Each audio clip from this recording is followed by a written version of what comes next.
सब लोग उठो, सब लोग जागो और इस अहंकारी, भ्रष्ट और अनपढ़ राजा को उखाड़ के फेंक दो। चारों तरफ इतनी महंगाई कर रखी है मोदी जी ने, इतनी महंगाई। महंगाई है कि नहीं है?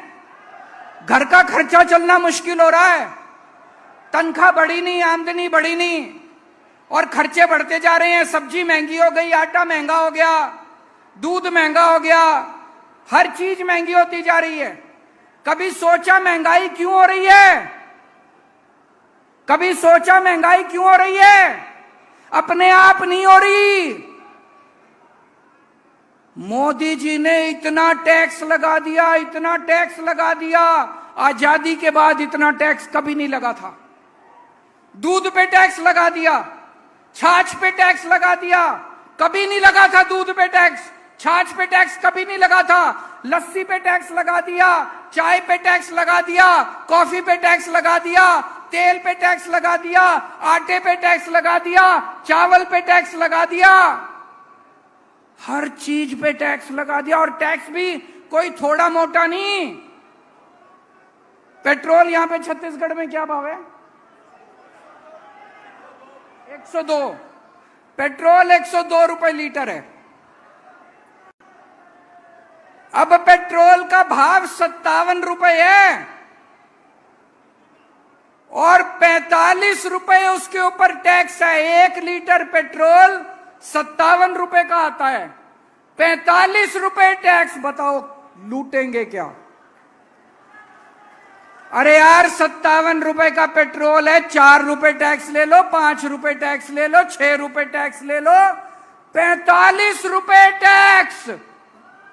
ऐसे ही दूध पे लगा दिया, ऐसे ही सब्जियों पे लगा दिया, ऐसे ही छाछ पे लगा दिया, लस्सी पे लगा दिया, चाय पे, हर चीज पे टैक्स, हर चीज पे टैक्स। आपको ये जान के ताज्जुब होगा, हम कहते हैं ना अंग्रेज हमारा, जब अंग्रेज थे हमारा खून चूसते थे। अरे उन अंग्रेजों ने भी कभी दूध पे टैक्स नहीं लगाया था। उन अंग्रेजों ने भी कभी लस्सी पे, खाने पीने की चीजों पे टैक्स नहीं लगाया था। पिछले 75 साल में कभी खाने पीने की चीजों पे टैक्स नहीं लगा। मोदी जी ने तो खाने पीने की चीजें भी नहीं छोड़ी दोस्तों। इतना टैक्स, इतना टैक्स, इतना, इसीलिए महंगाई हो रही है। महंगाई अपने आप नहीं हो रही है, ये दाल महंगी हो रही है, खाने पीने की। ये सारा पैसा जा कहां रहा है? इतना टैक्स इकट्ठा करके मोदी जी कहां ले जा रहे हैं? लुटा रहे हैं। किसको दे रहे हैं? किसको दे रहे हैं? एक आदमी ने, इनके कई दोस्त हैं, इनके एक दोस्त ने बैंक से 34,000 करोड़ का कर्जा लिया। 34,000 करोड़ का कर्जा ले लिया, नीयत खराब हो गई, बोला मैं कर्जा नहीं देता। मोदी जी को क्या करना चाहिए था? उसको जेल में डालना चाहिए था कि नहीं डालना चाहिए था? उसका कर्जा माफ कर दिया, 34,000 करोड़ रुपए का कर्जा माफ कर दिया। एक और आदमी का 18,000 करोड़ का कर्जा, 1,000 करोड़ रुपए का कर्जा माफ कर दिया। 11 लाख करोड़ रुपए का कर्जा माफ कर दिया मोदी जी ने। आपसे दूध के ऊपर पैसे लेते हैं, छाछ पे पैसे लेते हैं, आटे पे पैसे लेते हैं, चावल पे पैसे लेते हैं और सारा पैसा लुटा देते हैं अपने दोस्तों के। सारा पैसा लुटा दिया। जितना अंग्रेजों ने 250 साल में देश को नहीं लूटा, इन लोगों ने 9 साल के अंदर भारत को लूट लिया। जितना कांग्रेस ने 75 साल में नहीं लूटा, इतना इन्होंने 6-7। इसलिए महंगाई हो रही है। और मैं आपसे पूछना चाहता हूं, जिस आदमी ने 34,000 करोड़ रुपए का कर्जा लिया बैंक से, मोदी जी ने उसका कर्जा माफ कर दिया, फ्री में कर दिया।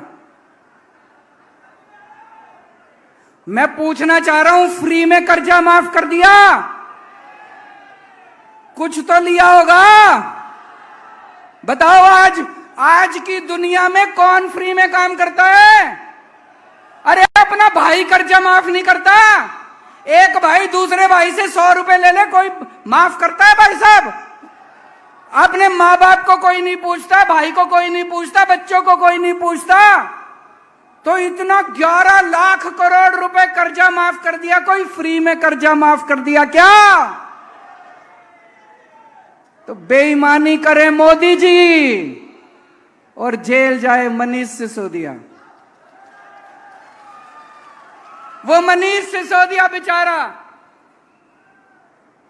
एक मास्टर का बेटा है, उसने दिल्ली के गरीबों के बच्चों को पढ़ाने के लिए स्कूल खोले, शानदार स्कूल बना दिए।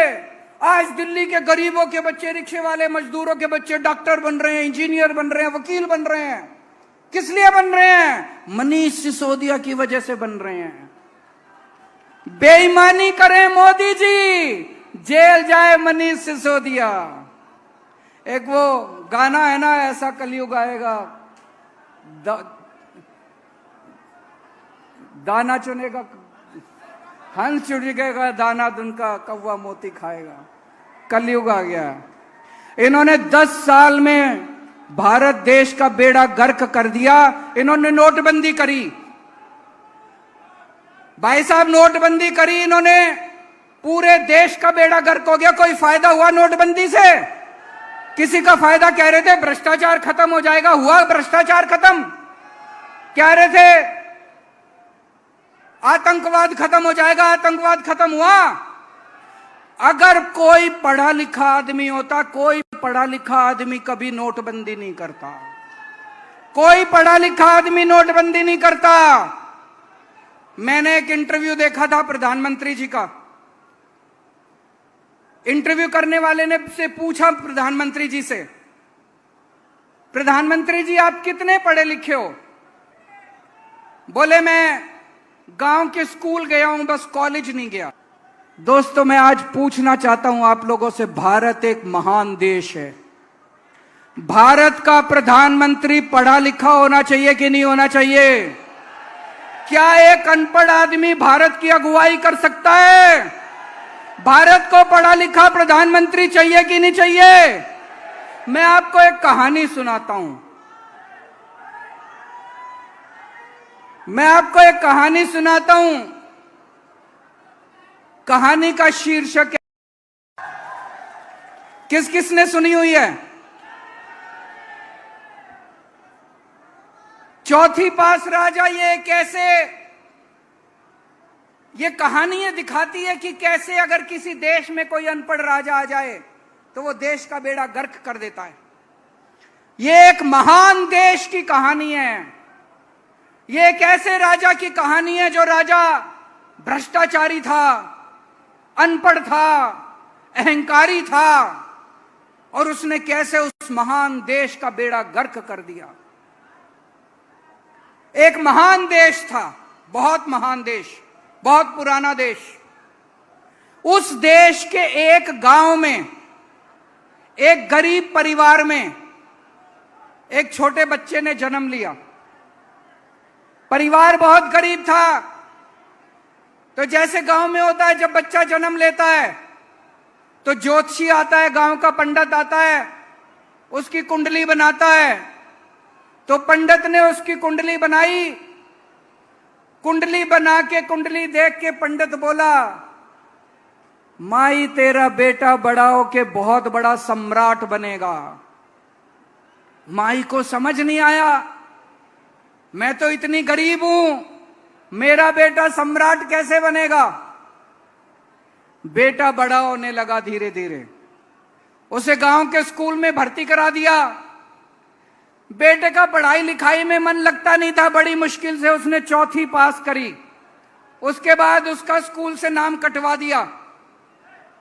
घर का खर्चा नहीं चलता था। गांव के पास एक रेलवे स्टेशन था। वो बच्चा उस रेलवे स्टेशन पे जाके चाय बेचने लगा, घर का खर्चा चलाने के लिए। वो बच्चा बचपन से ही भाषण बड़े अच्छे देता था, लंबी लंबी फेंकता था, कुछ भी बोल देता था। गांव के लड़कों को इकट्ठा कर लेता और लंबे लंबे भाषण देना चालू करता। लंबे लंबी लंबी फेंकनी चालू करता।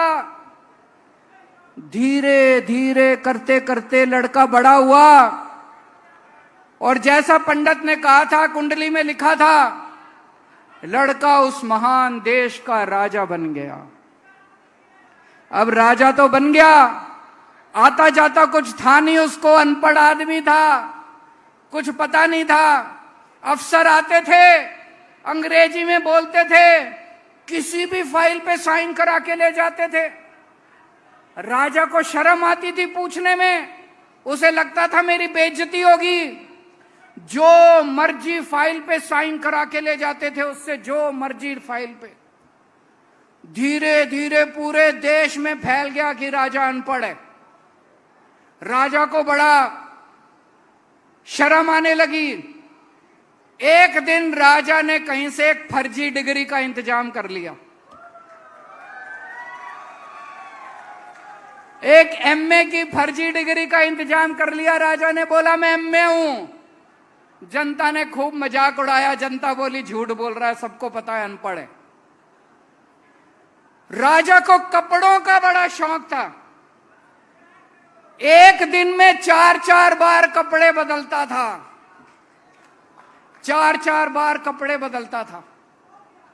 एक दिन कुछ लोग आए राजा के पास, बोले महाराज, इस पृथ्वी पे आपके जैसा इंसान पैदा नहीं हुआ, भगवान ने आपको स्पेशली बना के भेजा है।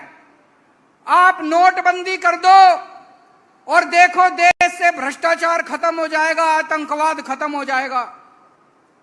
राजा बेवकूफ था, समझ तो थी नहीं।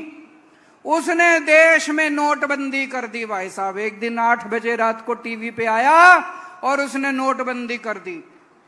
पूरे देश में हाहाकार मच गया। लंबी लंबी लाइनें बैंकों के सामने, लंबी लंबी लाइनें लग गई। कई लोग मर गए, लोगों के धंधे चौपट हो गए, दुकानें बंद हो गई, इंडस्ट्री बंद हो गई।